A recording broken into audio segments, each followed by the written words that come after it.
নমস্কার, আমি কবিতা দাস। আমার ছোট্ট ইউটিউব চ্যানেল কবিতার কাব্যতরীতে সবাইকে স্বাগত।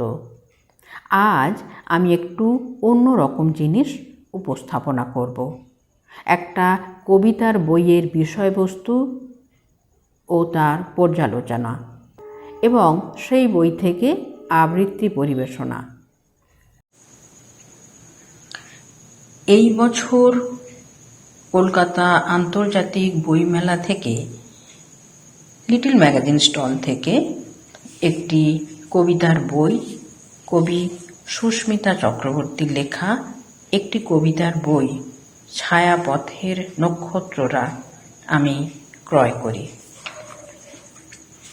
বইটির মূল্য 225 টাকা লেখা আছে, কিন্তু সুস্মিতাদি আমার থেকে মাত্র 150 টাকা সংগ্রহ করেন।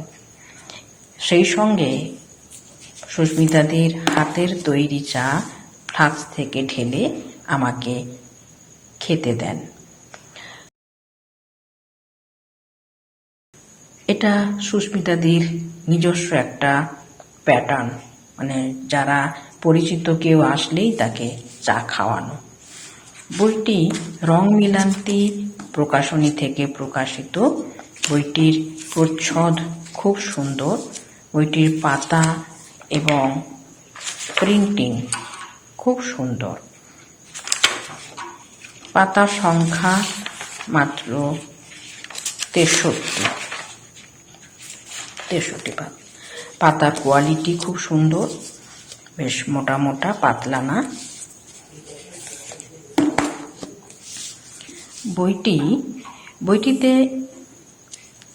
বইটির কবিতাগুলো যদি আমরা দেখি, বইটি উৎসর্গ করেছেন অলোক ও নীলকে, সম্ভবত কবির হাজব্যান্ড এবং ছেলেকে।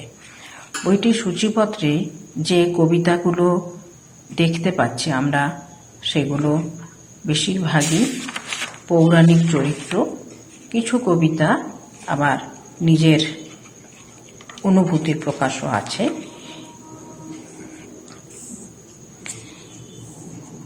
এই বইটিতে কিছু কবিতা পৌরাণিক নারীকে নিয়ে লেখা, কিছু পৌরাণিক পুরুষকে নিয়ে লেখা।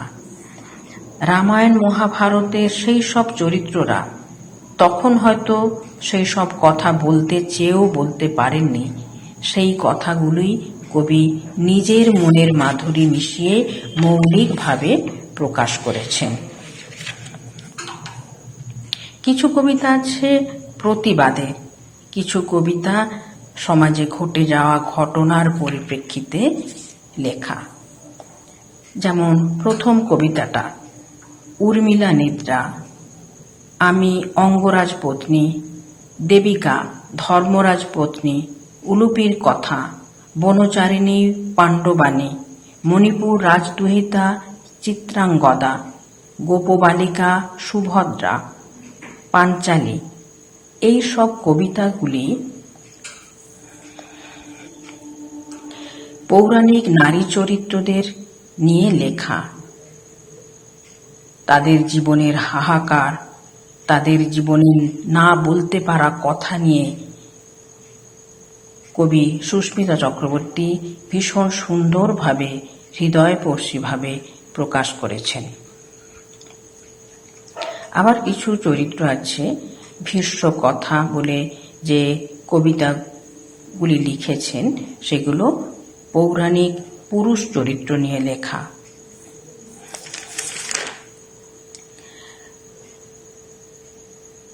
কুরুক্ষেত্রের সরসজ্জায় ভীষ্মের নিদারুণ মনোকষ্ট নিয়ে লেখা কবিতাগুলো ভীষ্ম কথায় আমরা দেখতে পাই। এরপর আরো অনেক কবিতা আছে যেগুলো মনের কথা নিয়ে লেখা, যেমন রায়কিশোরীর গান, আবার রায়কিশোরী হব, রায়কিশোরীর বৃষ্টি কথা, এই সব কবিতাগুলো মনের কথা নিয়ে লেখা। আবার কিছু কবিতা আছে যেগুলো শুধুই কবির নিজস্ব অনুভূতির প্রকাশ, অভিজ্ঞতার প্রকাশ। এক কথায় বইটি ভীষণ সুন্দর। আমার তো এই প্রথম বইটা হাতে নিয়েই যখন দেখি উর্মিলা নিদ্রা বলে প্রথম কবিতাটা আমি ওখানে দাঁড়িয়েই পড়ে ফেলেছিলাম। এই কবিতাটা আমার আবৃত্তি করার খুব ইচ্ছা হয়েছিল এবং আমি এটা আবৃত্তি করে আমার এই চ্যানেলে দিয়েছি। আজ আমি একটি অন্য কবিতা আবৃত্তি করে আপনাদের শোনাব। পরপর আমার অনেকগুলোই কবিতা আবৃত্তি করার ইচ্ছা আছে, বিশেষ করে পৌরাণিক চরিত্র, নারী চরিত্র বা পুরুষ চরিত্র যাই হোক না কেন, আমার কবিতাগুলো আবৃত্তি করে পোস্ট করার ইচ্ছা আছে ইউটিউবে। আজ আমি একটা আবৃত্তি পরিবেশন করব পাঞ্চালী বলে। আপনারাও এই বইটি সংগ্রহ করতে পারেন। যারা আবৃত্তি করেন তাদের জন্য আমি এই বইটি সংগ্রহ করার পরামর্শ দেব।